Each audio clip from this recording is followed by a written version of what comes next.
வணக்கம். கோவை நீலகிரி செய்திகளுக்காக செய்திகள் வாசிப்பது சரவணன். கொல்கத்தா பெண் மருத்துவர் கொலை செய்யப்பட்டதை கண்டித்து உதகையில் பெண் வழக்கறிஞர்கள் சங்கம் சார்பில் உதகை மாவட்ட ஆட்சியர் அலுவலக முகப்பில் வாயிலில் தர்ணா போராட்டம். நீலகிரி மாவட்டம் உதகையில் கொல்கத்தா பெண் மருத்துவர் கொலை செய்யப்பட்டதை கண்டித்து உதகையில் பெண் வழக்கறிஞர்கள் சங்கம் சார்பில் உதகை மாவட்ட ஆட்சியர் அலுவலக முகப்பு வாயிலில் தர்ணா போராட்டம் நடைபெற்றது.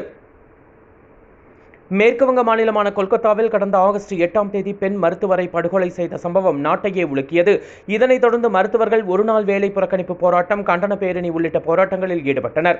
இந்நிலையில் கொல்கத்தாவில் பெண் மருத்துவர் கொலை செய்யப்பட்ட விவகாரத்தை கண்டித்து உதகை பெண் வழக்கறிஞர்கள் சங்கம் சார்பில் உதகை மாவட்ட ஆட்சியர் அலுவலகம் முன்பு தர்ணா போராட்டத்தில் ஈடுபட்டனர்.